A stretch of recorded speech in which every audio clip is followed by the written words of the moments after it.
بسم اللہ الرحمن الرحیم۔ السلام علیکم۔ حضرت علی رضی اللہ تعالیٰ عنہ نے فرمایا، جس انسان کی جان نکل جائے تو وہ زندہ نہیں رہتا، اور جس انسان سے احساس نکل جائے تو پھر وہ انسان ہی نہیں رہتا۔ خدا سے جب بھی مانگو تو مقدر مانگو، عقل نہیں، کیونکہ میں نے بہت سے عقل والوں کو مقدر والوں کے در پر دیکھا ہے۔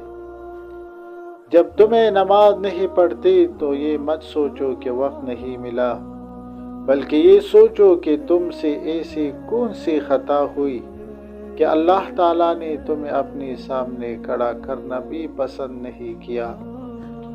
مجھے تعجب ہے اس شخص پہ جو اپنی برائیوں کو جانتا ہے لیکن جب ایسا برا کہا جائے تو ناراض ہو جاتا ہے۔